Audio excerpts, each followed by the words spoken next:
I give up, I give up, can't deny it. Déclare avec moi. Je te donne la permission ce matin.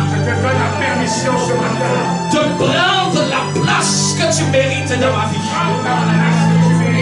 Je ne veux pas que quelque chose d'autre empiète sur ta place. Tu es mon roi. Tu es mon Seigneur. Tu es mon Sauveur. Je te donne les rênes de ma vie. Seigneur, au plus sincère de moi, je te donne toutes les rênes de ma vie. Sois mon seul désir. Sois ma seule quête. Sois ma soif. Sois ma soif. Prends le contrôle de mes pensées, de mes émotions, de mon âme te loue, mon âme te bénit. Ce matin, sois ma consolation, sois ma joie. Seigneur, sois pour moi une réalité, non une religion, mais une relation. Une relation entre toi et moi. Je veux apprendre à te connaître. Je veux connaître ce qui te fait plaisir, ce qui réjouit ton cœur, ce qui fait ta joie. Apprends-moi à te faire plaisir. Apprends-moi à te faire plaisir. Apprends-moi à te faire sourire par ma vie. Seigneur, que mon passage sur la terre, que tu sois fier de cela. Sers-toi de ma vie pour accomplir tes œuvres. Sers-toi de ma vie pour glorifier ton nom. Sers-toi de ma vie pour faire ce que tu désires. Je me laisse aujourd'hui conduire par toi. Je décide ce matin que tu conduises ma vie. Tu es mon Père. Et je sais que tu me conduiras vers les verts pâturages, dans les sentiers de la justice. Seigneur, je te fais confiance. Je te fais confiance. Je ne veux plus conduire moi-même ma vie, mais je te la remets entre tes mains. Fais de ma vie ce que tu veux. Fais de ma vie ce que tu veux. Augmente le désir de ta personne dans ma vie.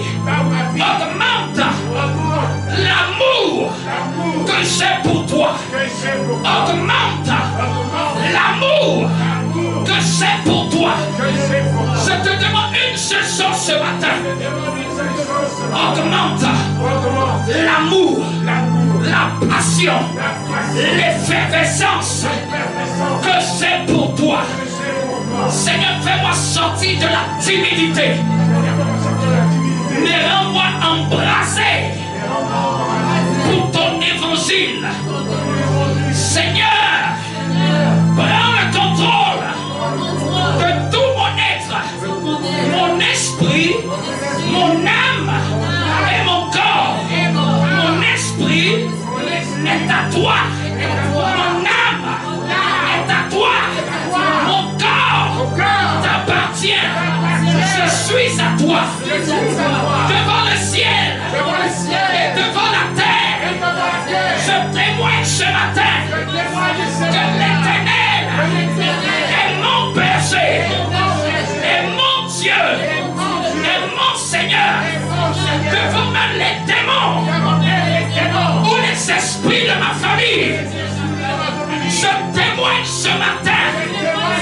C'est un seul Dieu. C'est un seul Dieu. Et c'est Jésus-Christ. C'est un seul sauveur. Et c'est Jésus-Christ. C'est un seul roi. Et c'est Jésus-Christ. Je lui ai donné ma vie pour l'éternité. Peu importe ce qui m'arrive, je m'accroche à l'éternel. Je m'accroche à l'éternel. Je crois en Dieu. Je crois en Dieu. Je crois en Dieu. Mon âme, toi mon âme, espère en l'éternel. Toi mon âme, ne t'abat pas. Ne sois pas découragé. Toi mon âme, fais confiance à Jésus. Toi mon âme, aime la parole de Dieu. Toi mon âme, désire connaître Dieu. Désire connaître Dieu. Toi mon âme, je te discipline à suivre le Seigneur. Toi mon âme, ce n'est ni l'argent qui fera ta joie. Ce n'est ni les bonnes choses de ce monde qui te donneront la paix. Mais toi mon âme, c'est l'éternel.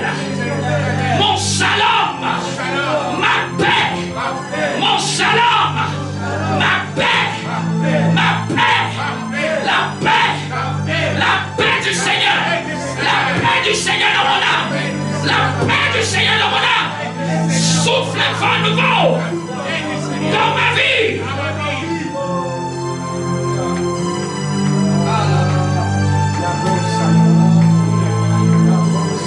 Tu vas déclarer encore avec moi. Au nom de Jésus. Quelles que soient les œuvres du diable contre ma destinée, elles sont nulles et sans effet. Elles sont infructueuses. Je ne permets pas au dessein maléfique de chercher ma vie. Je ne permets pas au malheur de se dresser à ma porte. Je ne permets pas aux mauvaises nouvelles d'arriver dans ma vie. Je détruis toutes les œuvres du diable qui cessent à m'empêcher d'aller de l'avant dans chaque domaine de ma vie, que ce soit professionnel, que ce soit marital, que ce soit financier, que ce soit spirituel, que ce soit relationnel. Je détruis les œuvres du diable planifiées contre moi, planifiées contre mon étoile. Je détruis le mauvais sort contre ma destinée. Je détruis l'agenda de Satan contre ma destinée. Je détruis tout document dans la possession des démons contre ma destinée.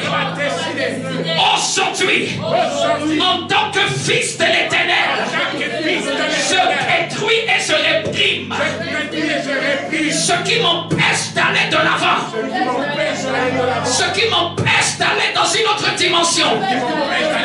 Je chasse ce qui n'est pas de Dieu, loin de ma vie. Commence à briller dans cette direction, à détruire ce qui n'est pas le projet de Dieu.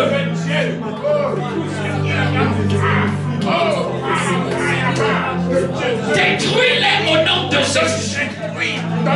Tout plan maléfique, tout plan démoniaque, toute attaque de Satan soit réprimée. Que ce soit contre ta famille, que ce soit contre tes enfants, que ce soit contre ton mariage, que ce soit contre ton foyer. Tu as l'autorité au nom de Jésus. Confesse, interdit, détruit. Que ça soit dans ma vie, que tu frappes dans mon travail. Au nom de Jésus. Amen, amen, amen. Dégage. Amen. Amen. Dis-moi un bon amen. Amen. Quand vous regardez la chaîne parlementaire, quand les parlementaires se réunissent, qu'est-ce qu'ils sont censés faire? Il y a une chose qui revient souvent, ils prennent quoi? Ils prennent des... Il y a un autre mot là encore, et ils le scellent par en faisant quoi? Comment ils arrivent à sceller une décision? Il y a un mot. Sceller une décision pour qu'elle soit non négociable. Un décret. Dis avec moi, je suis un parlementaire du Seigneur. Je suis un parlementaire du Seigneur. L'église est une convocation de fils de Dieu pour venir légiférer sur certaines choses, pour venir prendre des décrets sur certaines choses. Pourquoi ils prennent des décrets? Afin que les choses se fassent comme ils ont décidé. Donc la société même nous enseigne, s'il n'y a pas des gens qui prennent des décrets, rien ne va se faire. On est d'accord ou pas? S'il n'y a pas de décret, il n'y a pas de loi. S'il n'y a pas de loi, il y a des hors-la-loi. Amen. Le décret est la chose qui, quand elle est prise, tu ne peux plus négocier. C'est ce qui est décrété qui doit s'accomplir. C'est ce qui est gardé dans les statuts de la loi. C'est sur ça qu'on se réfère. Venir à l'église aussi, c'est aussi être comme un parlementaire du Seigneur. Tu viens prendre des décrets et des résolutions pour ta vie et pour ta destinée. Si quelqu'un a compris, il va commencer à décréter des choses qui doivent s'arrêter dans sa vie. Regarde qu'est-ce qui a trop duré dans ta vie. Qu'est-ce qui est trop permanent, qui ne te plaît pas. C'est parce que tu n'as jamais décrété. Regarde qu'est-ce qui te dérange, t'énerve, qui se dresse devant toi. C'est parce que tu n'as jamais décrété. Tu as constaté l'élément. Tu as pleuré sur la chose. Tu t'es inquiété sur la chose. Mais un parlementaire ne s'inquiète pas. Un parlementaire se lève et dit: je décrète que maintenant ceci s'arrête. Je ne sais quel domaine, mais commence à décréter que certaines choses s'arrêtent dans ta vie. Élève la voix et commence à décréter avec moi. Élève la voix et commence à décréter. Je décrète et je déclare. Oh, tout procès de Satan est annulé en cette saison. Tout ce qui est planifié dans le noir, dans les ténèbres, contre ma vie, contre ma famille, contre mes enfants, je décrète que cela est annulé. Je décrète que cela est annulé. Je décrète que cela est stoppé. Je détruis tout bras qui se lève contre ma destinée.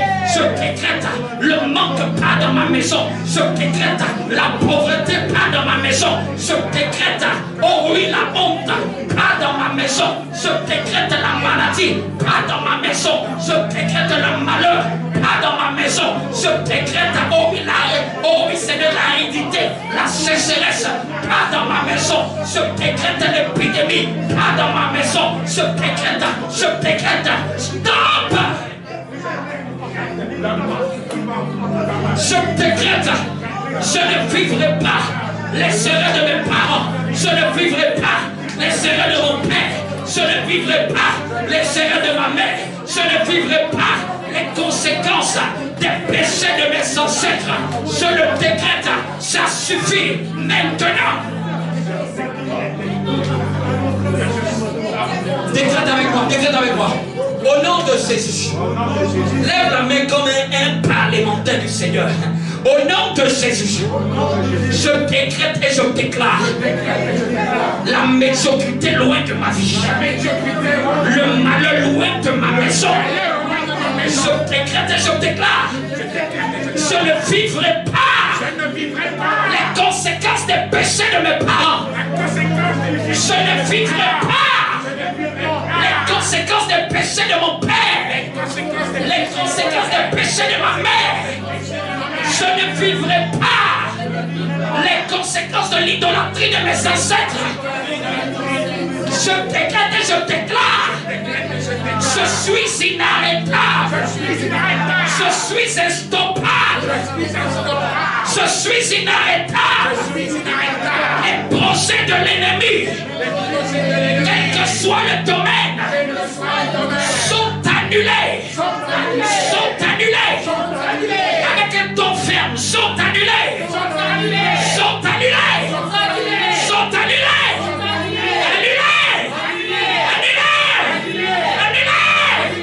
Je chasse loin de ma vie tout malheur, tout esprit qui m'avait suivi depuis ma naissance. Je réprime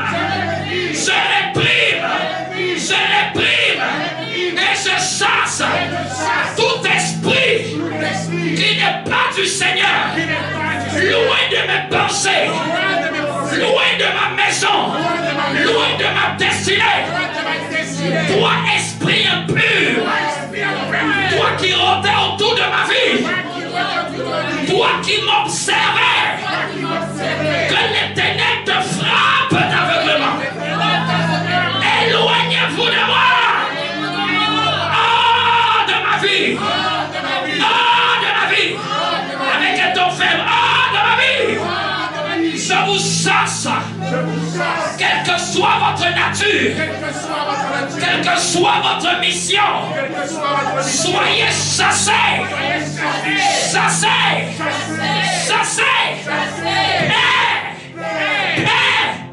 Tout ce que j'ai pu hériter de mes ancêtres de manière négative soit réprimé dans ma vie, soit détruite dans ma vie.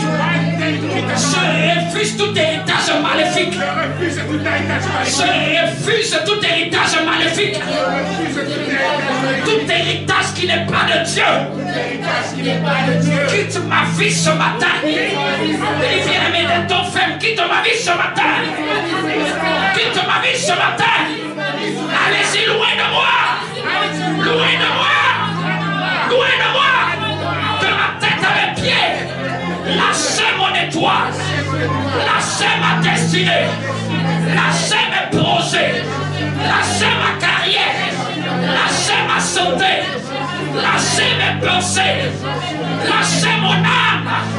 Lâchez mon âme. Lâchez mon esprit. Lâchez mon corps. Allez-vous-en. Je vais encore prier. Amen. Je dis toujours dans l'esprit que tu es celui qui prend les décrets. Bien aimé, si tu ne prends pas les décrets, il y a des gens qui vont prendre des décrets à ta place. Des gens vont décider du sort de ta vie.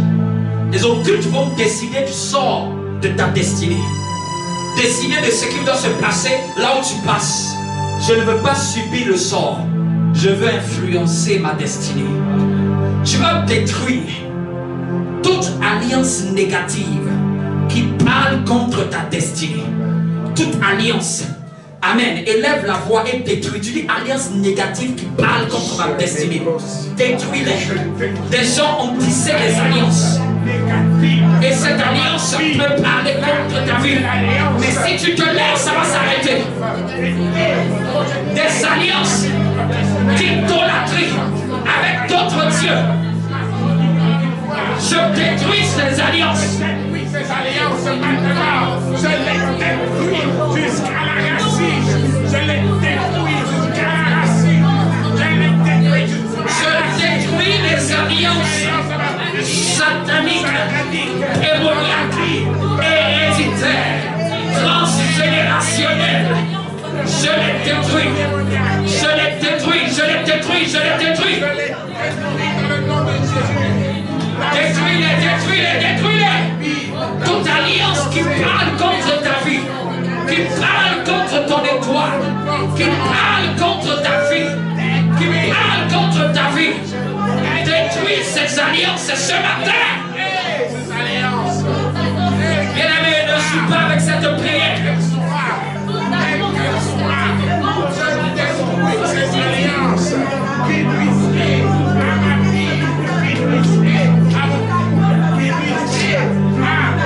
Détruis-les au nom de Jésus.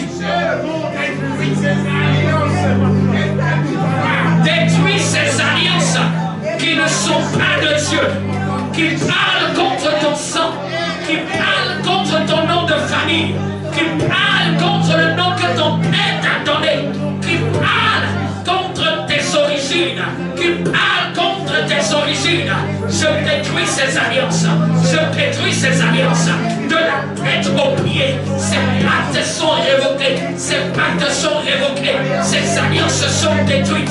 Ces alliances avec les eaux, ces alliances avec les forêts, ces alliances avec l'air, ces alliances sont détruites. Détruites, détruites au nom de Jésus.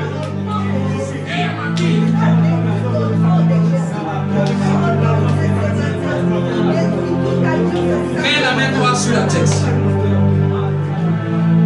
Tu vas déclarer avec moi. Amen. Chaque dimanche est particulier. Amen. Aujourd'hui, si je suis conduit à faire ce genre de prière, comprends. Amen. Au nom de Jésus. Paix. Paix. Toute alliance qui parle contre mon étoile, qui parle contre ma destinée. Ce matin, je prends le décret. Elle est brisée. Avec un ton plus ferme, s'il vous plaît. Elle est brisée. Elle est brisée. Elle est brisée. Elle est brisée. Ce que vous ne savez pas, quand quelqu'un a une autorité, il faut qu'il soit ferme dans ce qu'il dit. Je brise toute alliance qui parle contre ma destinée, qui donne droit à tes esprits dans ma vie. Elle est cassée. Elle est brisée. Elle est brisée. Alliance ancestrale. Alliance générationnelle. Alliance transgénérationnelle. Elle est brisée. Ce matin, elle est brisée. Tout contrat entre ma vie et les idoles de mes ancêtres, elle est brisée. Tout pacte avec les esprits que mes ancêtres ont adorés, elle est brisée. Si c'était des esprits des eaux, elle est brisée. Si c'était des esprits de montagne, elle est brisée. Si c'était des esprits adorés dans la forêt, elle est brisée. Si c'était des esprits de l'air, elle est brisée. Elle est brisée. Elle est brisée. Alliance démoniaque héritée dans la maison de mon père à cause de mon nom de famille. Je détruis tout mauvais augure sur mon nom de famille. Sur mon nom de famille. Au nom de Jésus. S'il y avait une malédiction dans ma génération, elle s'arrête dans ma vie. Je mets fin à cette malédiction dans ma vie. Quel que soit le type de malédiction, elle est brisée. Elle est brisée. Brisée. Brisée ferme. Brisée. Brisée. Brisée. Brisée. Quelle que soit la malédiction dans ma lignée paternelle ou maternelle, elle est brisée. Elle est brisée. Elle est brisée. Elle est brisée. Elle est brisée. Elle est brisée. Brisée. Brisée. Brisée. Cassée au nom de Jésus. Garde la main sur la tête, ferme les yeux. Dans ce même élan, au nom de Jésus, garde la main et je vais prier. Rebouche. je brise et je broie tout document qui parlait contre une personne en ce lieu.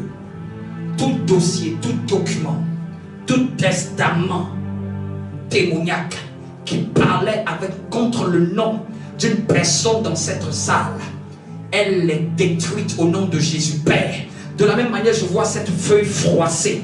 Je froisse et je détruis, Père, tout ce qui parle contre tes enfants, tout ce qui venait du royaume des morts, des ténèbres, qui parlait et qui réclamait l'âme d'une personne.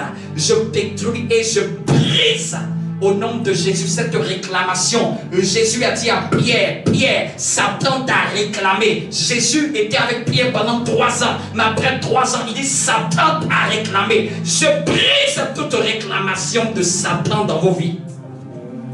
Tout ce que Satan réclame comme richesse, comme grâce, comme élévation, comme production de Dieu, je détruis cela et je l'annule dans vos vies.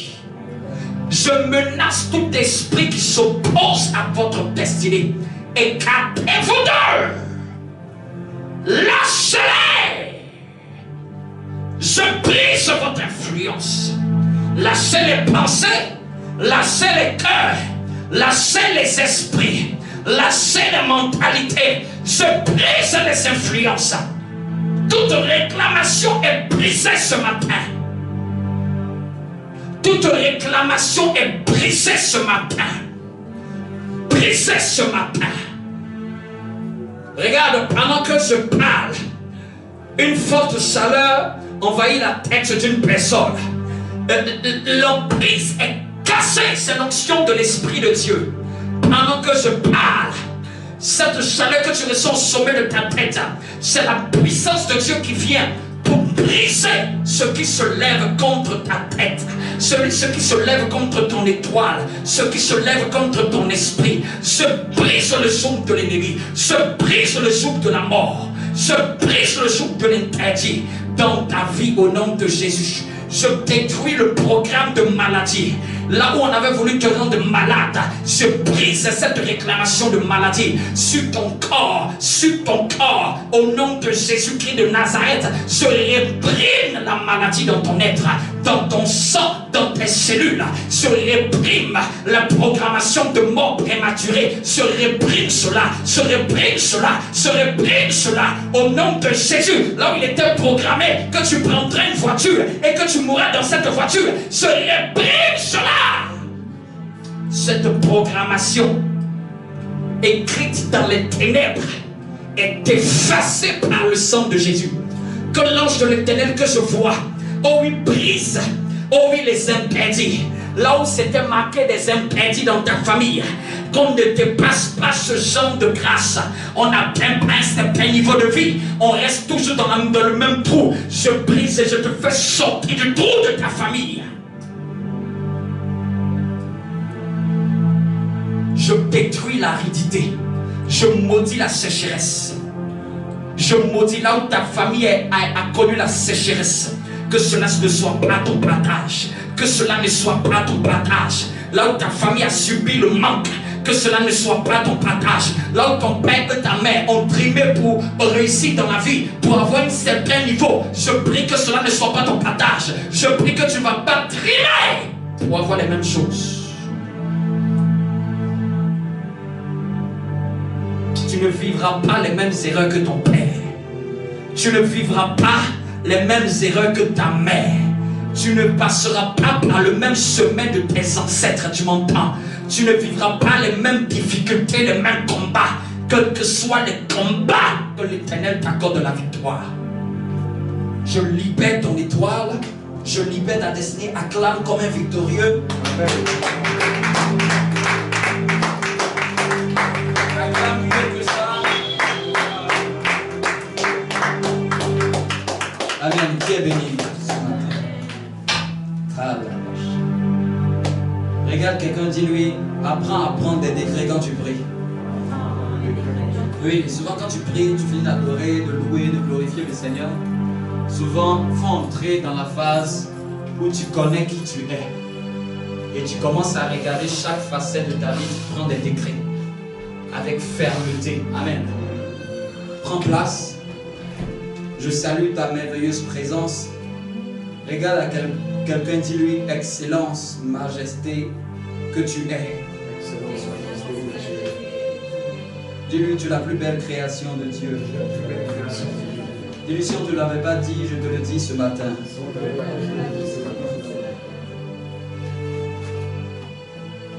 C'est pas juste pour faire manger, quand tu es la meilleure création de Dieu. Tu vaux qu'un ange, tu vaux plus qu'un ange. Les gens sont émerveillés quand ils voient un ange. J'aurais dû être émerveillé quand tu vois une création, celui qui est à l'image de Dieu, le seul être sur la terre qui est à l'image de Dieu, c'est l'homme. Même les anges n'ont pas été faits à l'image de Dieu. C'est parce que vous réalisez ça un peu. Regarde-toi et dis-lui, c'est comme David qui pouvait dire, tu as fait de moi une créature si merveilleuse. Dis avec moi, je suis une créature si merveilleuse. Ce n'est pas de la prétention, c'est de l'assurance. Amen. Souvent, il faut t'estimer à la valeur que Dieu te donne. Amen. Il y a deux choses qui ne sont pas bonnes. Il y a se surestimer et se sous-estimer. Si tu ne te surestimes pas, ne te sous-estime pas. Amen. Souvent, quand on se surestime, les gens disent ne te surestime pas trop. Mais estime-toi. Dis avec moi, je suis une créature si merveilleuse. Je suis le chef-d'œuvre de Dieu. Qui le croit? Amen. Donc, quand les épisodes de la vie vont arriver, elles vont te demander, tu disais quoi? Qu'est-ce que tu disais ou qu'est-ce que tu sais que tu es? Parce que le problème, c'est bien au-delà de le dire. C'est est-ce que tu réalises cela chaque jour? Est-ce que ça change même ta manière de te vêtir? Est-ce que ça change même ta manière de parler? Ça change même ton attitude? Amen. Je vais donner un exemple. Il y a des gens qui ont peur de petits animaux, amen. Mais il y en a d'autres qui n'ont pas peur de certains petits animaux que d'autres peuvent avoir peur. Pourquoi l'autre qui n'a pas peur réagit pas comme l'autre qui a peur? Amen. C'est parce que l'autre, il a une connaissance. Je vais prendre un exemple clair. Il y a des gens qui ont peur des petits chiens.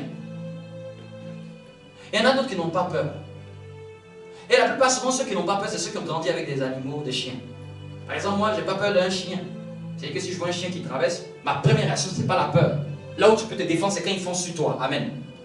Mais il y en a d'autres, même si le chien a des maîtres, ils ne peuvent pas supporter la peur de cet animal-là, fait qu'il ne veut même pas être dans l'environnement. Vous comprenez un peu? Une peur forte. Mais pour celui qui a déjà eu un chien quand il était tout petit, mais pour lui, le chien, c'est normal.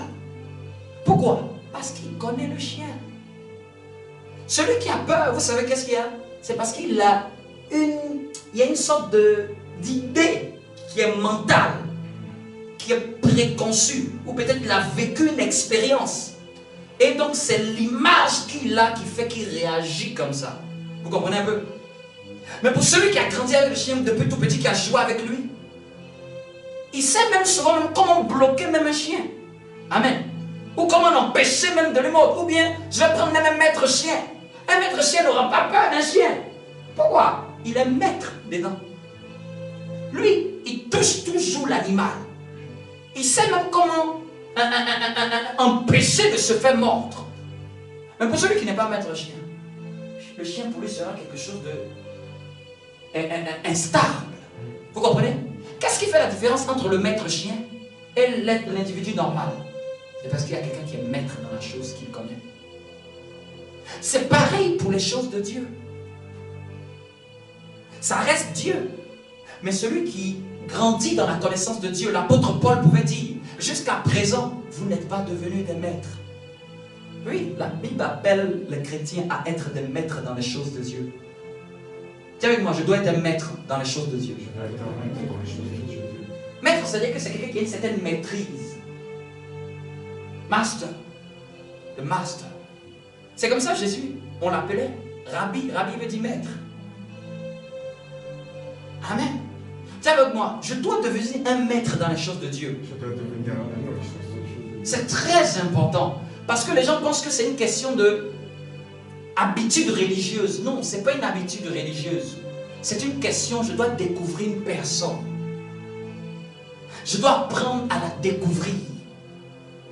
Si je n'apprends pas à la découvrir, je ne saurai pas quel impact elle pourra avoir dans ma vie. Ça sera limité ton impact avec cette personne. Dieu a des désirs. On est toujours dans la thématique la connaissance de Dieu. Dieu a des désirs. Quand on lisait le proverbe, la Bible dit que Dieu, il y a 6 choses que Dieu déteste. Pour que tu puisses détester quelque chose, il faut avoir des sentiments. Mais les gens pensent que Dieu, c'est quelqu'un qui est peut-être éloigné, loin. C'est juste que Dieu n'a pas de corps physique. Sinon, il est bel et bien réel. Regarde quelqu'un, dis-lui, est-ce que tu connais la forme du vent? Tu connais à quelle taille? Tu connais le bras du vent? Vous avez déjà vu le bras du vent? Les pieds du vent? La tête du vent? Et comment vous savez que le vent existe? Vous le ressentez. C'est pareil pour Dieu. Tu n'as pas besoin de voir sa tête. Vous comprenez un peu? Quand quelqu'un te demande, mais si Dieu existe, dis-moi pourquoi tu ne le vois pas. Dis-lui aussi, prouve-moi que le vent existe, puisque je ne le vois pas. Il va te dire, c'est une utopie, le vent existe. Parce que tu le ressens. Amen. Parce que tu ressens le vent, donc Dieu est dans l'invisible, mais Dieu peut se faire ressentir à toi, ton niveau. Tu peux ressentir sa présence et savoir que tu entres dans un lieu. Et je sens la présence de Dieu. Amen. Je vous ai dit que il y a 3 niveaux de la présence de Dieu. Dis avec moi, 3 niveaux. Le premier niveau, on est dans la connaissance de Dieu, n'est-ce pas? C'est bien de connaître les choses de Dieu. Dis avec moi, c'est bien de connaître les choses de Dieu. Il y a 3 degrés de présence de Dieu. Ou 3 niveaux, ou 3 dimensions. Comment on a pu savoir qu'il y en a 3? Quand on a vu Dieu demander à Moïse de faire le tabernacle, on a vu Dieu segmenter le tabernacle en 3 parties. Tabernacle, pour ceux qui ne savent pas, ou le temple que Salomon a construit. Si vous allez sur Google, essayez de taper le temple de Salomon, que Salomon a construit. Quelqu'un pourrait me dire, mais pourquoi le temple de Salomon qui vient d'un peuple appelé juif, pourquoi c'est à Dieu? C'est Dieu, c'est le Dieu des Juifs. Dieu n'appartient à aucun peuple. Il a pu peut-être se révéler à un peuple, mais il n'appartient pas à un peuple.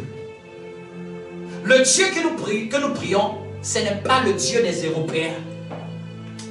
Ce n'est pas le Dieu, comment dirais-je, qui appartient à un peuple. C'est le Dieu de toutes les nations.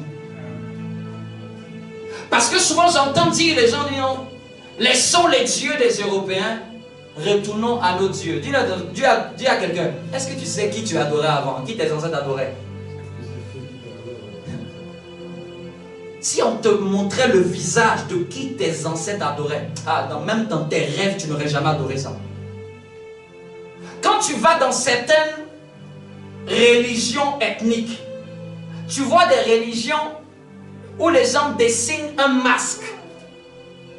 Il a l'air bizarre. Dans certaines contrées d'Afrique, dans certains peuples même, les gens connaissent.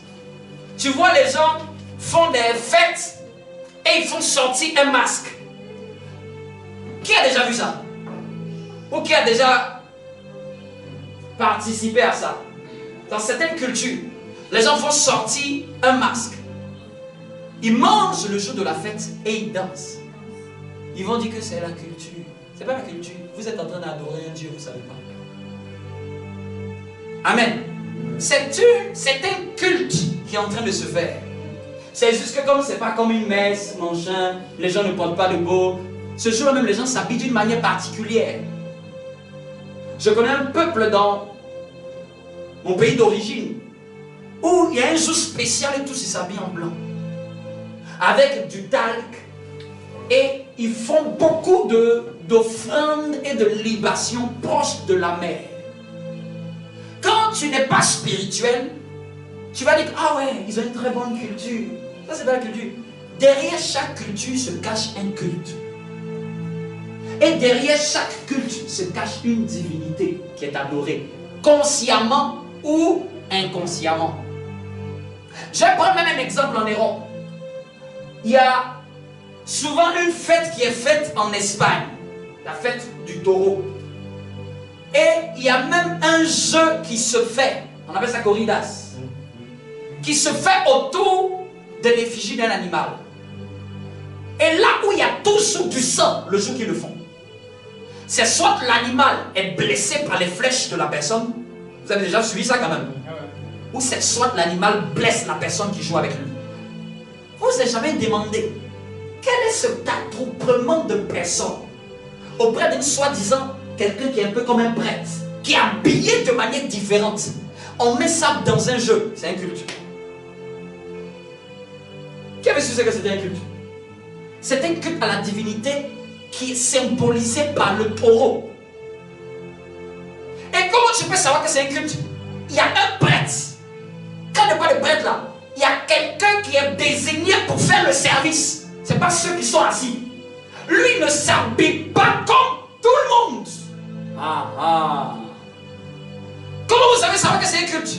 Il y a toujours du sang. Comment vous savez qu'il y a un culte? Il y a toujours des gens qui sont autour et qui célèbrent. Comment vous savez ce que c'est un culte?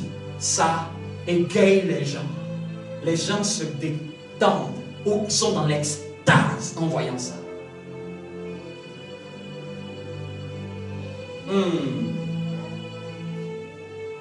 C'est un culte à un Dieu. Et ce Dieu-là, il a l'effigie d'un taureau. Et chaque fois que c'est fait, les personnes qui le font renforcent consciemment ou inconsciemment la présence de cette divinité sur le territoire. Amen. Donc je disais que il y a 3 degrés de la présence de Dieu, 3 niveaux, 3 dimensions. Qui me suit? Quand vous prenez le temple de Salomon, il y avait une cour extérieure. Cette cour extérieure était appelée le parvis extérieur. Pour ceux qui veulent avoir une image, le parvis extérieur, c'est une cour où tout le monde pouvait venir. Accessible même aux étrangers. À ce niveau-là, il y avait 2 éléments. Ça, c'est pour ceux qui sont à l'école, on a vu ça. 2 éléments dans la cour. Il y avait la cuve des reins et il y avait l'autel des holocaustes. Si vous voulez, il y avait une cuvette où il y avait de l'eau pour se purifier pour les ablutions. Et il y avait une sorte de stèle où on faisait une offrande pour les besoins du peuple. Ce premier niveau qui est le parvis extérieur, c'est ce qui s'appelle l'omniprésence de Dieu. L'omniprésence de Dieu, c'est-à-dire que c'est la capacité à Dieu d'être présent partout. Même en enfer, Dieu est présent. Amen. Il est partout à la fois. Dieu est esprit. Si tu veux savoir, Dieu est comme quoi? Dieu est comme un vent. Voilà. Est-ce que ici, il y a de lait ou pas? Il y a de lait? Dehors, il y a de lait? Lait qui est dehors, n'est-ce pas de lait aussi qui est à l'intérieur? C'est la même nature ou c'est pas la même nature? Est-ce que ce n'est pas du... comment dire, il n'y a pas de l'oxygène, du CO2 dans l'air? Est-ce qu'il y a 2 CO2? C'est la même cellule. J'ai fait la chimie, c'est la même molécule. Elle est identique. Si tu veux arriver à comprendre l'omniprésence de Dieu, là, vois un peu l'air. Si l'air est partout, la présence de Dieu, pareil, il est un peu comme le vent, l'air. Il est Partout. Donc comment Dieu peut être partout? L'air est partout, donc tu comprends que Dieu peut être partout. C'est ce que lui, il a créé partout. Amen. S'il n'y a plus d'air dans cette salle, qu'est-ce qui va se passer? On va commencer à suffoquer. Si l'omniprésence de Dieu n'est pas sur la terre, tu vas voir quelqu'un va se lever comme ça, il tombe tout seul. Qu'est-ce que tu as? Je sais respirer, mais il y a un truc qui me manque, Dieu n'est plus là. En réalité, c'est ça. Les gens ne savent pas, si Dieu se retire de la terre, si Dieu enlève son omniprésence, même le soleil ne va plus se lever. Même la terre va arrêter de tourner. Si la terre arrête de tourner, les océans vont commencer à bouger dans tous les sens. Ça va être des tsunamis, ça va être partout des catastrophes naturelles, juste à cause de l'omniprésence de Dieu. Si Dieu enlève son omniprésence, la terre ne peut plus faire de révolution autour du soleil. Le cycle de la vie est arrêté. Ce qui fait que tu plantes une graine, elle pousse, le cycle de la vie disparaît. Parce que Dieu est la vie. Le cycle de la vie, la photosynthèse, relâcher le CO2 pour amener ce cycle est paralysé. Et le deuxième degré,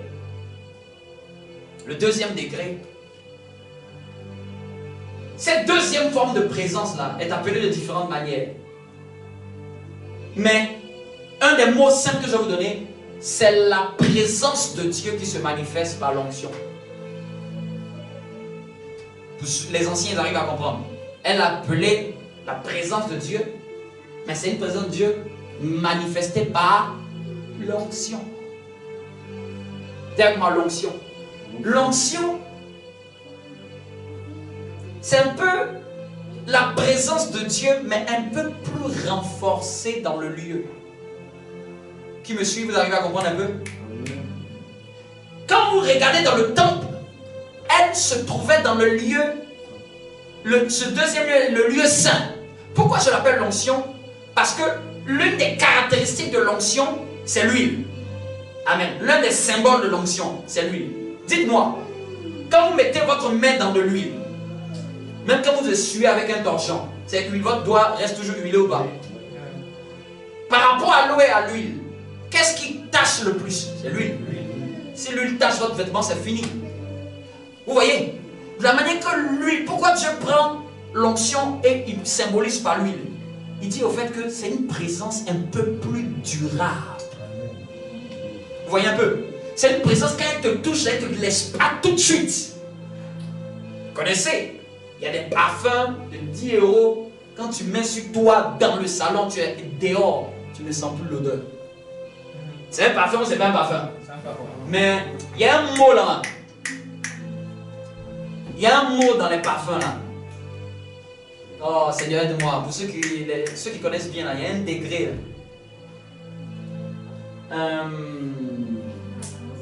là. La fragrance. Quand elle n'est pas forte, tu le mets sur toi et puis tout de suite, après quelques heures, ça disparaît. Mais il y en a d'autres de fragrances fortes. Eux tous s'appellent parfums, mais n'ont pas le même degré de fragrance.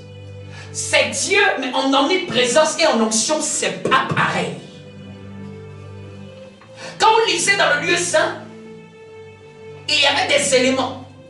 Il y avait les pains. Il y avait le chandelier dans lequel on mettait l'huile tous les soirs pour allumer le chandelier à 7 branches. Les 7 branches qui représentent 7 facettes de Dieu ou 7 dimensions de l'Esprit de Dieu. Amen. Mais je vais vous laisser ici parce que le jeu de Dieu, c'est... Il y avait 12 pains de proposition. Les 12 pains représentaient 12 niveaux de connaissance dans la parole de Dieu. Les choses de Dieu, si elles commencent à rentrer dedans, c'est plus compliqué même que les mathématiques. À la fois simple et compliqué. Amen. Tu ne peux pas dire que c'est compliqué, tu ne peux pas dire si c'est simple. C'est au milieu. Amen. Si on rend ça simple, si on dit que c'est simple, quelqu'un qui est... Il va dire, ah, j'arrive à comprendre. Si tu dis aussi que c'est compliqué, quelqu'un va te dire, non, j'arrive pas à comprendre. Ce n'est ni compliqué, ni simple. Amen. Et quand nous regardons l'huile, le feu et les pains, donc on comprend que l'onction vient quand tu commences à passer du temps dans la prière. Et tu commences à passer du temps dans la parole. c'est là que tu découvres cette qualité de la présence de Dieu qui s'appelle l'onction. Il y a un feu qui va s'allumer. Et en fonction de ton degré spirituel, ton chandelier ne s'allume pas pareillement. Le chandelier est censé avoir 7 branches. Plus tu grandis avec le Seigneur, plus ton feu s'augmente. Amen. Ton feu représente ton âge dans l'esprit. Parce qu'on a un âge dans l'esprit. Ça, les gens ne savent pas. Hein. Pour ceux qui ne comprennent pas bien, il y a ton corps, il y a ton âme et il y a ton esprit. Ton corps, c'est le bios. C'est celui que tu vois, tu touches, le toucher te permet de pouvoir être en interaction. C'est comme une chaussette, ton corps. C'est comme une enveloppe, ton corps. C'est comme une tente, une habitation. Ta maison, c'est pas toi, mais ta maison fait partie de ta vie. Amen. Mais qui est le véritable? C'est celui qui est à l'intérieur. Le locataire, le propriétaire, c'est celui qui est à l'intérieur que le véritable. Amen, vous comprenez un peu? Donc celui qui est à l'intérieur, c'est ton esprit. Ton esprit, c'est avec ton esprit, tu arrives à savoir clairement quand tu as dormi, étant inconscient, tu arrives à savoir clairement, j'ai rêvé sur telle soeur, sur tel frère, j'ai rêvé sur l'église comme ça, comme ça, comme ça. Moi, si je veux être bête et te poser une question. Tu dormais, tu as vu avec quoi? Tu veux être insensé, te demander, mais tu étais inconscient, tu as vu avec quel œil? Mais les gens ne savent pas qu'au-delà des yeux physiques, il y a aussi des yeux de mon esprit. Tel que moi, je suis esprit. Parce que Dieu est esprit, c'est ça le problème. Dieu n'est pas corps. Mais nous sommes tridimensionnels. Esprit, ayant une âme pour avoir des désirs, une volonté, une manière de penser, une manière d'agir. Et nous sommes maintenant habitation dans un corps. Nous sommes en habitation dans un corps. Qui comprend un peu? Je suis un esprit, je possède une âme et je vis dans un corps. Dis avec moi, je suis un esprit, je possède une âme et je vis dans un corps. Mon esprit, c'est la partie spirituelle. Mon âme, c'est la partie psychique. Mon corps, c'est la partie physique. Vous voyez, Dieu a fait les choses de manière très claire. Pour les gens dehors, ça peut ne pas être clair, mais la Bible nous informe clairement dessus. Tu as un côté spirituel, tu as un côté mental, psychique, c'est ton âme, et tu as un côté physique. Donc, quand tu veux rencontrer Dieu, ce n'est pas avec ton corps, c'est en esprit. Mais maintenant, ce qu'on doit t'apprendre dans l'église, c'est comment à t'emmener, parce que tu as grandi depuis tout le temps en t'habituant à fonctionner avec ton corps. On t'a habitué depuis tout le temps à être trop conscient de ton corps. Le manger, le boire, on ne t'a jamais trop parlé de l'esprit. On ne t'a pratiquement même jamais parlé de lui. Amen. Est-ce que quelqu'un me comprend un peu? Donc je disais, je suis toujours dans ce point-là. Non, on ne t'a jamais trop parlé de l'esprit. Et c'est l'église, par l'enseignement, qui doit t'emmener à prendre conscience de ton côté divin, de ton côté spirituel. C'est pour ça que quand vous lisez dans le livre de Jean, la Bible dit que en réalité, dans l'homme, c'est l'esprit. Je vous dis, quand tu comprends la réalité de l'esprit, quand on te dit que quelqu'un est mort, ta compréhension est différente. Quand quelqu'un meurt, c'est son esprit qui a quitté son corps. Sinon, l'esprit ne meurt pas. Quand tu es bien informé, l'esprit ne meurt pas. Ce que nous on appelle mort là, c'est ton corps qui t'a laissé, comme si tu as coupé ton ongle. Ton ongle, c'est pas toi. C'est sur toi, mais c'est pas toi. Amen. Donc ça nous attriste.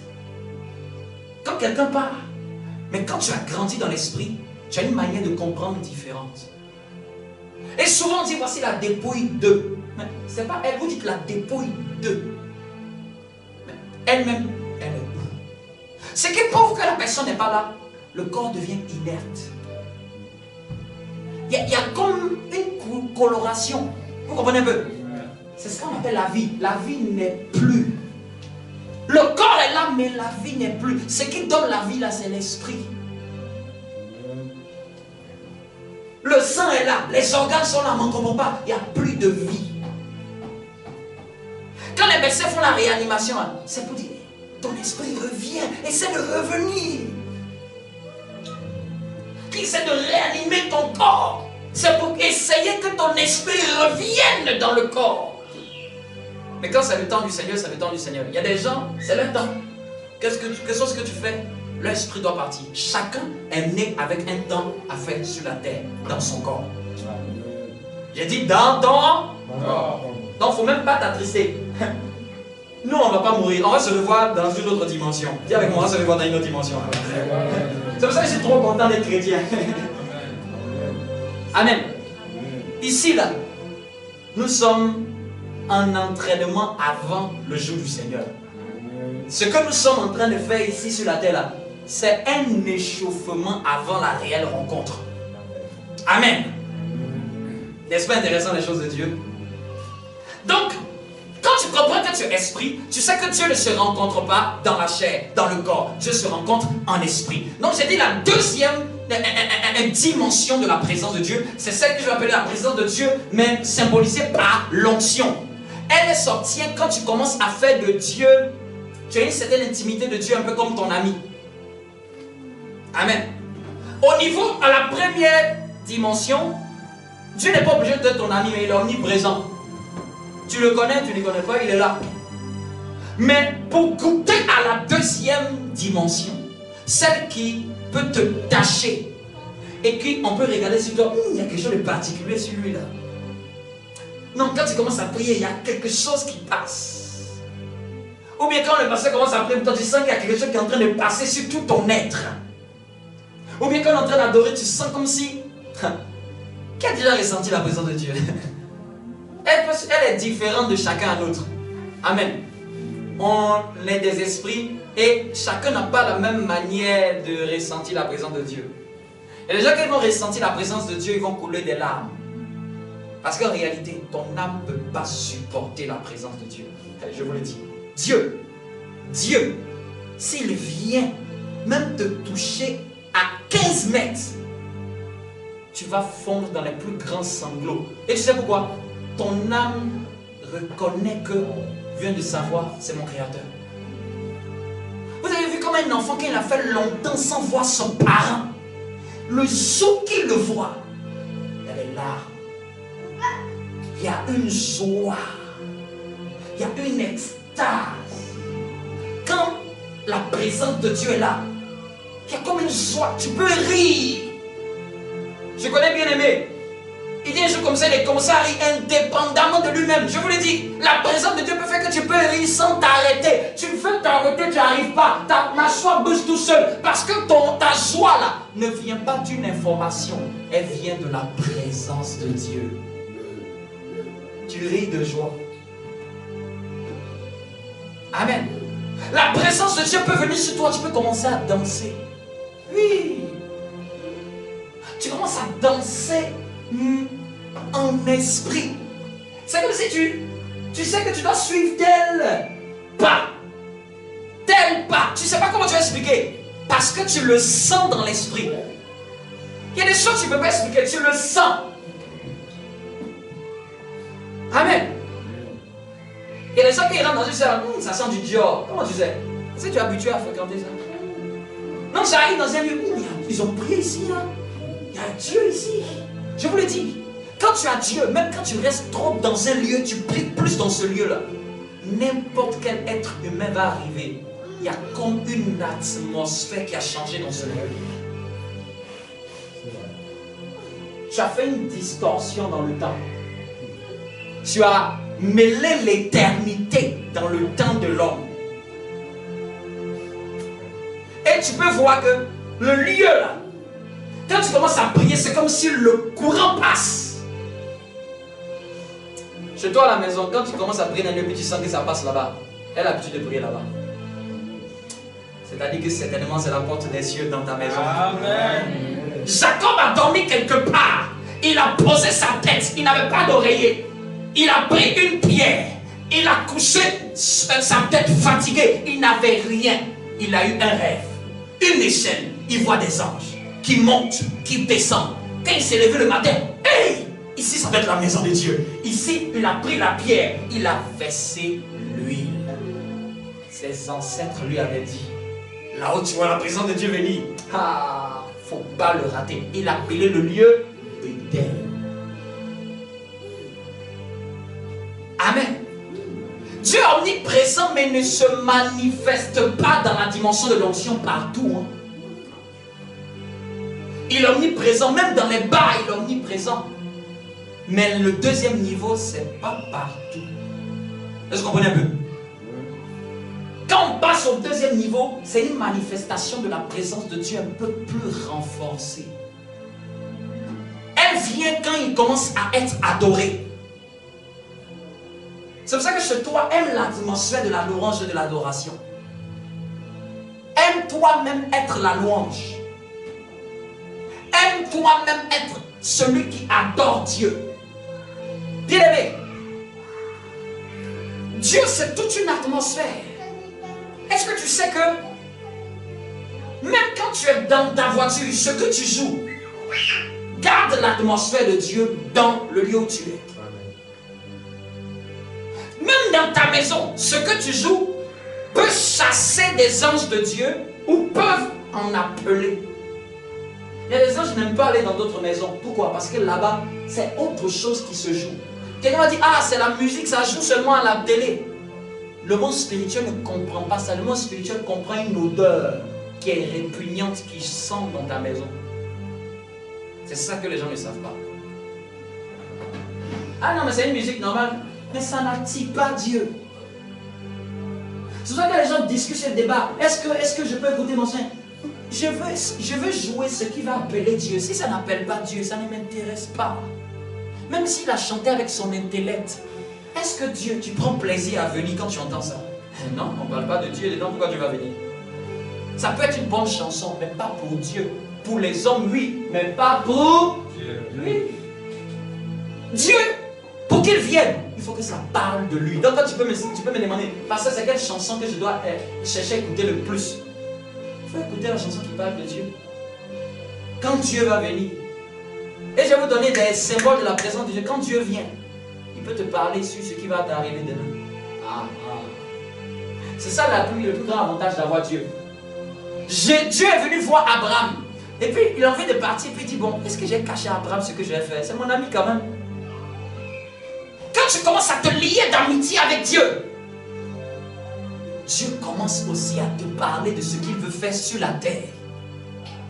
Il peut te dire, ah tu sais, fin 2021, là, je vois les gens ils vont aller dans tel pays pour aller faire fin d'année. Toi, n'y vas pas. Parce qu'il y a un gars là, il fait d'autres choses là-bas. Toi, reste à la maison.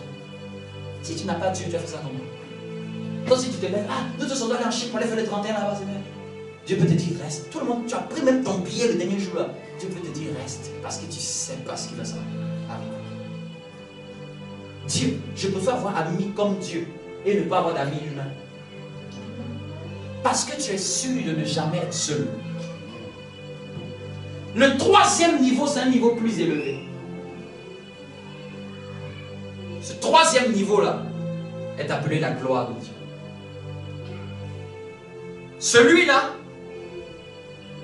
c'est le plus dur à amener. Celui-là peut te demander des heures de prière. Quand une femme en travail, elle n'accouche jamais tout de suite. Quand tu es en travail de prière, il ne faut pas penser que tout de Dieu va venir tout de suite. Il y a des gloires de Dieu, ça ne viendra qu'après 4 heures de prière que tu as fait. Pour un être normal, il va dire, hey, 4 heures. Nous tous, on a dit ça. Même moi, quand j'entendais mes pères dire qu'ils prient 3 heures, je me demande, comment tu fais? Et c'est là même nous, on a battu ces records. Et que tu te demandes, comment je peux prier 7 heures, 10 heures? Quand tu es en contact, quand c'est pas un monologue, quand c'est un monologue, tu vas t'ennuyer. Quand c'est une récitation, tu vas t'ennuyer. Notre Père qui es aux cieux, que ton nom soit sanctifié. Quand c'est une récitation, tu sais quoi? Même après 1 heure, ça t'ennuie. Ça t'a pas ennuyé? Hein? Je vous pose la question, ça t'a jamais ennuyé? Ça vous a jamais ennuyé la récitation? Si. Peut-être si toi, ça t'a pas ennuyé. Moi, il n'y a pas quelqu'un qui a fait plus de rosaire que moi ici dans ma vie. Tu fais, tu sais même pas pourquoi tu fais. Il fait que répéter seulement. Comme c'est quand on est une machine. Et les gens appellent ça prier Dieu. Tu peux aller chez ton voisin. Tu prends la chaise. Cher voisin, je t'aime. Cher voisin. Et puis tu ne calcules même pas. Lui, il est en train de faire à manger, il a dressé la table. Puis toi, tu laisses seulement dans la répétition. Tu vas demander, what? Qu'est-ce qu'il y a? C'est quel genre de communication ça? C'est quel discours tu as préécrit? Pas moi normalement. Ça vous plairait que quelqu'un s'asseye et puis dresse une feuille. Et puis il est en train de te dire du début jusqu'à la fin. Tout ce qui est sur un papier que quelqu'un a écrit. Ça te plairait? Quel amoureux même voudrait que son amoureuse aille prendre des poèmes qu'elle n'a pas écrits? Est-ce que ça, tu vas avoir de la valeur? Tu vas considérer ça? Parce que tu vois que ça ne vient pas du cœur. Ça ne vient pas du plus profond. C'est emprunté. Je vous dis, les prières que Dieu aime, ce n'est pas les prières que tu empruntes. C'est les prières qui sortent du plus sincère de ton cœur. Tu veux que Dieu vienne quand tu pries, acclame bien Dieu. Donc, c'est pour cela que connaître Dieu est important. On a mal appris à connaître Dieu dans nos débuts de la foi. Mais il faut que Dieu mette des gens qui vont t'apprendre à le connaître. Non, j'ai dit le troisième niveau, c'est la gloire. C'est que Moïse, quand il a fait 40 jours, et quand il est descendu, on ne pouvait plus regarder son visage. Hey, la gloire de Dieu, c'est Dieu lui-même quand il est là. Quand la gloire de Dieu est là, tu ne peux même pas tenir sur tes pieds. Tu ne peux même pas t'arrêter, je te le dis. Quand la gloire de Dieu est là, toi-même tu vas demander pardon. Il faut quitter le lieu, je vais mourir. C'est la gloire que Daniel a rencontrée. Il dit, Seigneur, mon corps dépérit. Vous imaginez, quelqu'un rencontre Dieu et il dit, mon corps dépérit. La radiation de la présence de Dieu fait même que ton corps peut dépérir. Si les gens n'arrivent pas à comprendre pourquoi il y a des gens qui tombent dans les églises, tu vas comprendre que c'est à cause de la gloire. Il y a des niveaux où la présence de Dieu est tellement forte. Même ton âme est obligée de quitter le lieu de repos. Dieu, venez dans sa gloire. Et tu vas t'arrêter face à face avec lui. Même les êtres humains qui sont des petits hommes, quand ils ont des places importantes, quand ils arrivent, tout le monde un peu par respect. Vous imaginez un peu, n'est-ce pas? Par respect, on incline un peu la tête. Et on trouve même souvent impoli de regarder quelqu'un qui est grand en autorité et de le saluer avec mépris. Genre comme si tu es son égal, quoi. Quand tu arrives, c'est le roi de gloire. Et la gloire, là, elle se recherche. Elle se recherche. Elle se recherche. Elle peut venir immédiatement comme elle peut venir après des heures de prière. Des heures de prière, d'adoration. Et jusqu'à ce que tu arrives au niveau de la gloire. Quand tu arrives au niveau de la gloire, si Dieu a ouvert tes yeux spirituels, il te montre des choses. Si Dieu a ouvert tes oreilles spirituelles, tu vas entendre quelque chose. Mais à ce niveau-là, Dieu va te parler. À ce niveau-là, la pensée de Dieu, tu ne peux même pas dire est-ce que c'était mon âme ou est-ce que ce n'était pas. Au niveau de l'onction, il peut arriver, tes émotions peuvent se mêler dedans. Vous comprenez un peu? Au deuxième niveau, il peut arriver que si tu es trop anxieux, tu vas tordre ce que Dieu veut te dire.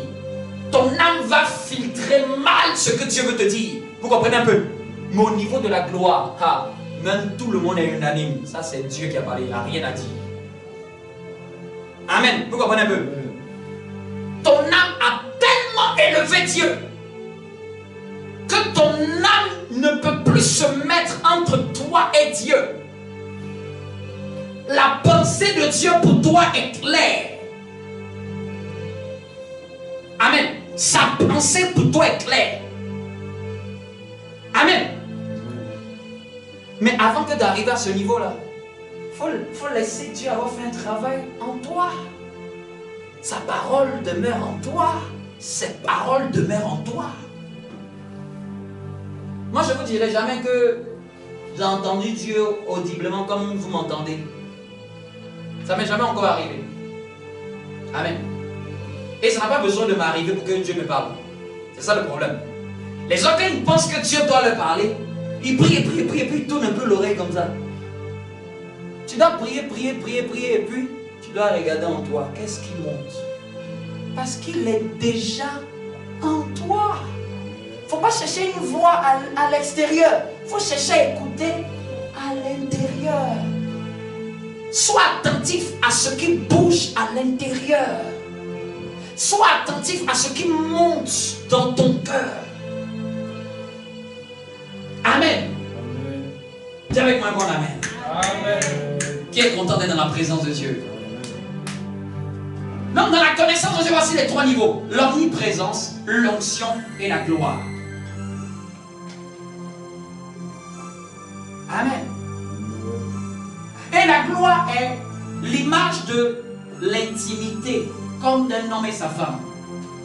J'ai dit l'onction, c'est la dimension de l'intimité comme un ami. Tu dois être intime avec Dieu comme un époux et une épouse. C'est ce qu'on appelle la dimension de l'époux. Au fait, ta proximité avec Dieu est telle que c'est un peu comme un homme marié et une femme mariée. Amen. Il y a certaines choses que se partagent les mariés que les amis ne se partagent pas. Vous êtes d'accord avec moi? Il y a un truc qui reste entre eux pour l'éternité. C'est ce même genre de relation-là que tu dois chercher avec Dieu. C'est ce même genre de relation-là que Dieu veut avoir avec chacun d'entre nous. Amen. Dieu est une personne. Prenons mon chapitre favori. Jean 14.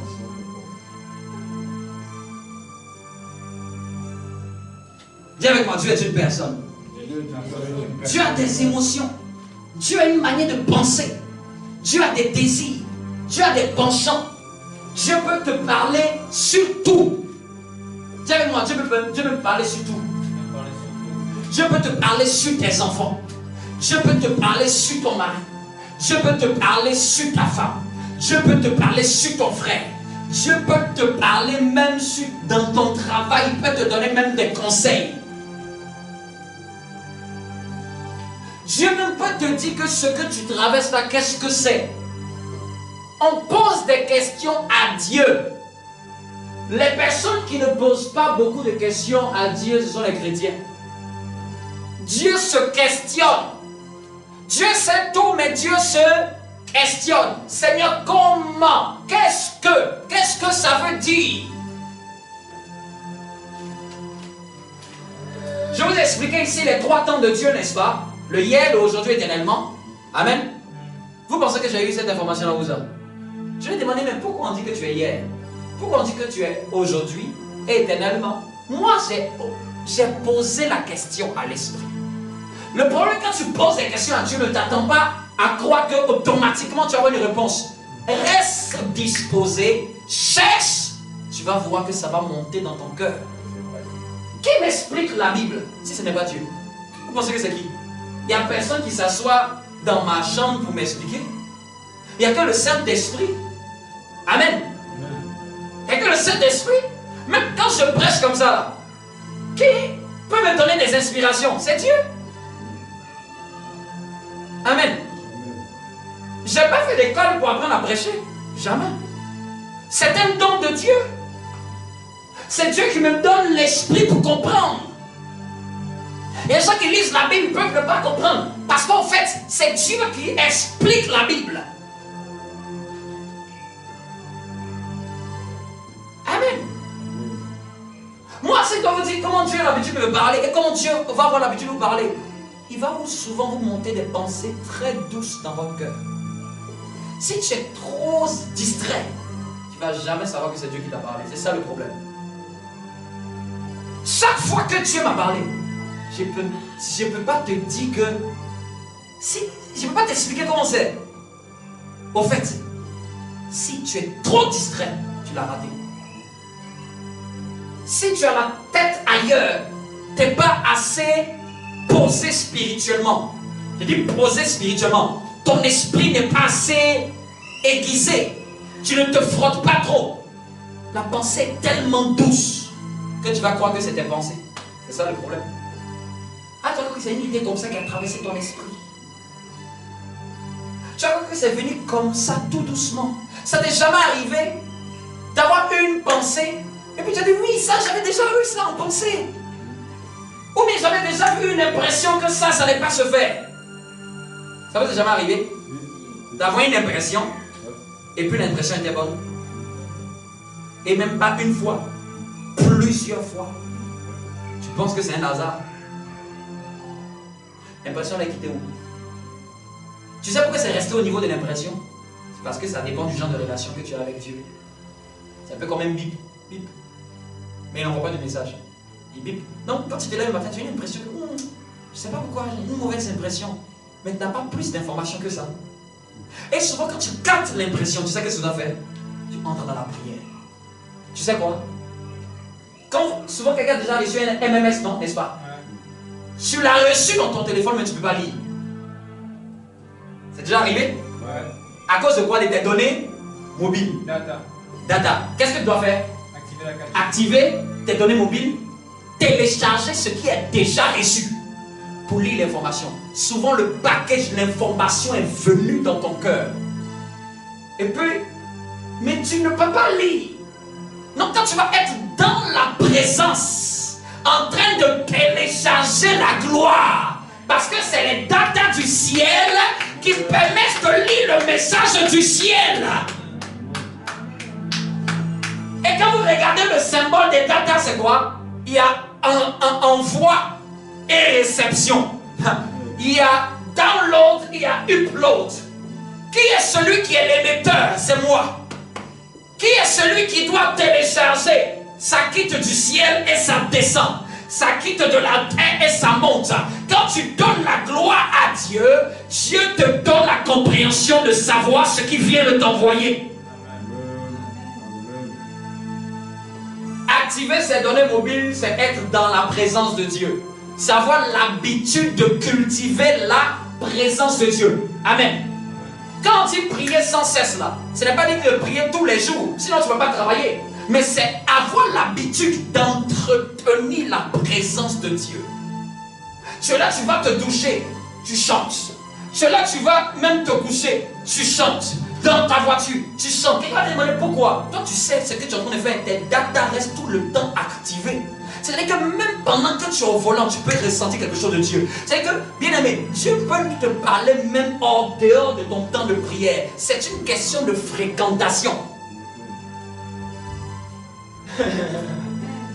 N'est-ce pas merveilleux les choses de Dieu? Amen. Dis à ton voisin, active tes données mobiles spirituelles. Activer cette donnée mobile spirituelle, c'est avoir l'habitude d'entretenir la présence de Dieu dans la parole, dans la méditation. Et souvent, tu charges ton téléphone. Il me dit souvent, vous chargez votre téléphone pour que ton téléphone reste à même de pouvoir recevoir. Parce qu'un téléphone déchargé, c'est un téléphone qui ne peut pas recevoir de message, n'est-ce pas? Souvent, vous vous chargez pendant 1 heure. Il dit souvent aussi, c'est comme ça que tu te charges dans ma présence. Ton téléphone fonctionne tous les jours, mais le soir, tu le charges dans la présence de Dieu. Ton esprit est occupé à diverses occupations, mais à un moment, tu le charges dans la présence de Dieu. Et souvent, tu jeûnes.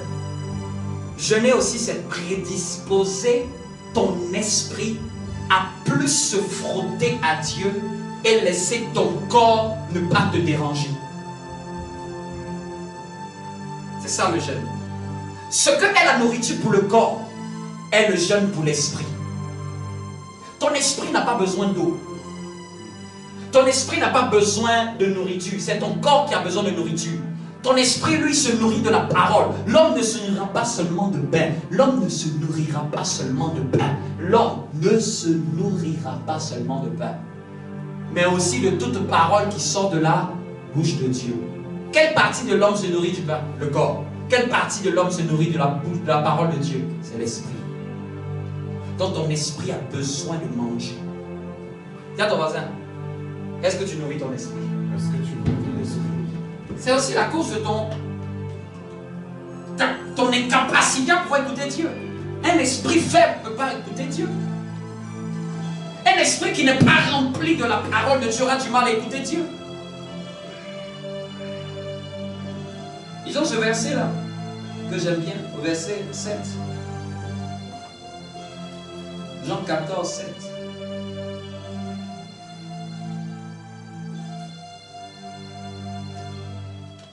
Dis avec moi, Seigneur, il faut que je te connaisse. Je lis la parole. Si vous me connaissiez, vous connaîtriez aussi mon Père. Et dès maintenant, vous le connaissez et vous l'avez vu. Si vous me connaissiez, si vous me connaissiez, c'est au conditionnel, vous connaîtriez aussi mon Père. Donc, l'importance de Jésus-Christ, c'était que ceux qui étaient en face de lui, tout son désir, c'était que ceux qui étaient en face de lui puissent le connaître. Pourquoi il a dit ça? Et au verset 8, il dit, Philippe lui dit, Seigneur, montre-nous le Père et cela nous suffit. En d'autres termes, on ne veut pas trop de tralala. Montre-nous le Père, cela suffit. Jésus dit encore, erreur. C'est pas comme ça. Il ne faut pas penser que c'est... Je veux que Seigneur, un jour, révèle-toi à moi et puis c'est fini. Seigneur, montre-toi et c'est fini. Ça paraît sage. En fait, tu ne peux pas connaître Dieu comme ça. Tu as déjà été à l'école et puis au CP, tu as montré les intégrales en même temps. Et puis c'est Dieu que tu veux connaître un coup. Tu as déjà, regarde pour les choses de la terre, tu as fait au moins plus d'une quinzaine d'années à l'école. Avant que je sois à l'université, tu te fais le primaire, t'apprends à écrire, t'apprends à avoir une bonne orthographe, grammaire, t'apprends à conjuguer. Tout ça, c'est pour que tu puisses tenir un discours clair et intelligible. Regarde le nombre de temps que ça te prend. Après, on doit t'apprendre les mathématiques pour avoir un raisonnement logique. Et c'est maintenant que tu vas aller dans ta spécialité. Pourquoi tu n'as pas fait ta spécialité tout de suite? Je veux devenir médecin. Ok, on livre en même temps tous les livres, deviens médecin. Et je vous dis, ça c'est pour les choses de la terre. Seigneur, montre-toi à moi et puis c'est fini. Révèle-toi et puis c'est fini. Si tu es trop pressé de connaître Dieu, tu ne vas pas connaître Dieu. Dieu a voulu que les gens apprennent à le connaître en tâtonnant. Tâtonnant, c'est-à-dire que petit à petit. On ne finit jamais de connaître Dieu. Le Dieu que j'ai connu en 2001, je continue encore de le chercher à le connaître. Ça fait combien d'années? Ça fait 19 ans, 20 ans. Là où on me l'a révélé sur une autre facette. Et jusqu'à présent, je continue encore de le découvrir. Je dis, mais toi, tu ne cesseras jamais de m'étonner. Parce que quand tu crois avoir connu Dieu, c'est maintenant que tu dois chercher à le connaître. Quand tu crois que tu as maîtrisé, c'est là que cette maîtrise crée un besoin de le connaître. C'est comme une pièce de puzzle que tu es en train de rassembler. C'est la même Bible, hein? Mais je découvre des versets qu'il y a 20 ans, ça ne m'a jamais marqué. Je fais attention à des mots qu'il y a 15 ans, ça ne m'a jamais parlé. C'est pour ça que toi, aujourd'hui, tu peux lire des versets, ça ne va pas te parler aujourd'hui. Et dans 10 ans, c'est sur ça que tu vas faire peut-être une année. Parce que l'ouverture précédente que tu as eue te permet d'avoir maintenant le regard sur ça. Quand on était tous jeunes au collège, on partait dans les classes de terminale. Tu voyais les dessins comme ça. On ne savait même pas c'était quoi. On voit L, on voit N, on voit un truc comme un grand S. On dit, ah, les grands là, ils font des choses bizarres. Et quand on arrive même dans la classe, là maintenant, on te dit que c'est intégral. Donc c'était ce qu'il était en train de faire. Donc c'était Ln, c'était logarithme népérien. D'accord, c'était X. Vous voyez? Ça pouvait être charabia pour toi au départ. Mais quand tu entres dans la classe, tu te rends compte que finalement, c'est pas du charabia. Philippe dit, Seigneur, montre-nous le Père, et cela nous suffit. Verset 9. Jésus lui dit, il y a si longtemps que je suis avec vous, et tu ne m'as pas connu, Philippe. Celui qui m'a vu, a vu le Père. Comment dis-tu, montre-nous le Père? Comment tu peux dire, si tu m'as vu, tu as vu le Père? En d'autres termes, c'est Jésus-Christ qui nous permet de grandir dans la connaissance de Dieu. C'est pour ça que je vous dis, dans votre foi, dans vos démarrages de votre foi, cherchez à apprendre plus sur Jésus. C'est lui notre maître, n'est-ce pas? On n'a pas deux maîtres. Tu dois être observateur de ton maître. La Bible, tu dois les 4 premiers livres, là, tu dois avoir tellement avalé ça que même dans ton pire inconscient, tu sais où se trouve tel verset. C'est-à-dire que tu dois tellement connaître les 4 évangiles qui parlent de Jésus. Tellement connaître que ce n'est plus des répétitions, ça habite en toi, c'est dans tes entrailles, tu as mangé. Les vitamines sont dans ce qu'on mange. Les vitamines qui nous font du bien sont dans ce qu'on mange. Donc la Bible, elle contient un esprit qui vient de Dieu. Mais cet esprit qui vient de Dieu ne va pas habiter en toi. Cet esprit qui vient de Dieu ne va pas ouvrir ton intelligence si tu ne manges pas ce livre. Quand vous lisez Apocalypse, il lui a dit mange le rouleau. Quand vous lisez Ézéchiel, il lui a dit mange le rouleau avant de prophétiser. Parce que tu ne peux pas parler de la part de Dieu sans avoir mangé la parole de Dieu. Quelqu'un peut me demander, mais comment je vais arriver à savoir que c'est Dieu qui me parle? Il faut te frotter à ce que Dieu dit quand il parle aussi dans la Bible. Est-ce que je t'ai déjà fait un coup pour apprendre à connaître ma voix? Mais tu sais connaître ma voix. Pourquoi? Parce que tu t'es habitué à l'entendre. N'est-ce pas? Si c'était une fois, ça peut ne pas rester. Mais à partir de 2 fois, 3 fois, le thème vocal même, tu l'enregistres.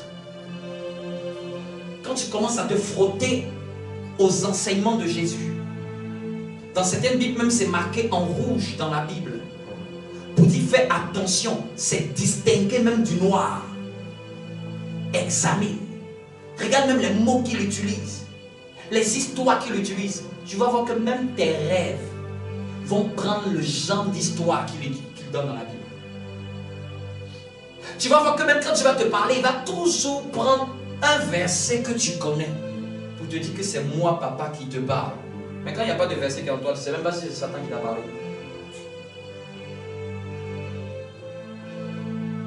Est-ce que quelqu'un comprend un peu? Dieu peut se trouver si tu le cherches de tout ton cœur. Je termine par là. Tiens-toi debout. La recherche de la connaissance de Dieu, l'un des aspects aussi, ça doit venir de tout ton cœur. Si tu ne désires pas connaître Dieu, tu ne le connaîtras pas. Si je ne désire pas connaître les sciences, je ne vais pas les connaître. Vous avez déjà vu un professeur qui étudie à votre place? Un enseignant qui étudie à votre place? Un employé qui travaille à ta place? Tout le monde fait sa part. Tu as la part à faire. Faut avoir un lieu où tu étudies la Bible chez toi. Où tu examines, tu décortiques, tu passes du temps. Où tu t'enfermes, tu coupes tout. Mais c'est ton temps où tu cherches Dieu. Tu relis et tu relis, tu relis et tu relis. Et même quand tu veux déranger le pasteur, tu le déranges, tu dis, pasteur, il y a 20 questions sur Jésus. Là, elle a déjà devenu mon meilleur ami. Amen. Mais vous allez voir, rare des chrétiens posent des questions sur les choses de Dieu. Tu ne te poses pas la question, comment Jésus a fait pour connaître les pensées dans le cœur? Comment Jésus a fait pour que quand il a vu Nathanaël, il a dit, toi, je t'ai vu sur le figuier. Pasteur, comment Jésus arrive à faire ça? Et puis il t'a dit que non, ça c'est une grâce. C'est un don. C'est un don qui, quand tu as ce don-là, tu peux savoir ce qui se passe dans le passé, dans le futur et dans le présent. Mais quelqu'un va lui dire ça n'intrigue pas. Pasteur, comment Jésus a pu jeûner 40 jours sans manger? Est-ce possible? Là, tu as dit que oui, c'est possible. Il faut manger autre chose pendant que tu jeûnes. Sinon, si tu fais ça comme ça, tu ne vas jamais pouvoir le faire. Il y a un aliment qu'on mange qui fait que tu peux tenir longtemps sans même être mal, sans être même physique, sans que physiquement tu aies de problème. Amen. Si je jeûne 3 jours à sec selon l'esprit, je peux me tenir ici, je peux te prêcher plus vaillamment.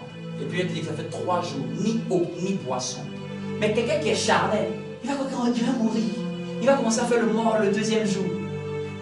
Est-ce que tu sais qu'est-ce qu'il y a à manger dans mon esprit? Je peux me tenir bien même devant toi, plus vigoureux que toi. Et tu vas me demander non parce que tu as mangé du bœuf, non, il a dit que ça fait 3 jours. Il n'y a que la nourriture de Dieu qui nous donne la vie dans mes entrailles. C'est un mystère pour les gens du monde. C'est pour ça qu'il faut être spirituel. C'est Dieu qui nous a créés, il connaît. Il sait ce qui se passe. Tu ne peux pas jeûner et puis tu ne brilles pas. Tu ne brilles pas, tu vas commencer à... Tu vas mourir.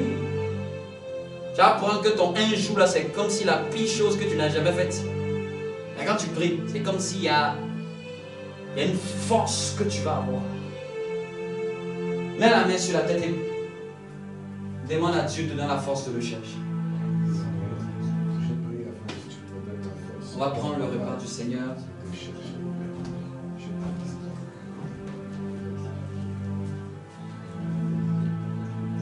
Chercher Dieu, ça doit venir de toi-même. Tu dois t'efforcer. Seigneur, je bénis ce pain. No, no, I give up. No, no, no, no, I give up. No, no, can't deny.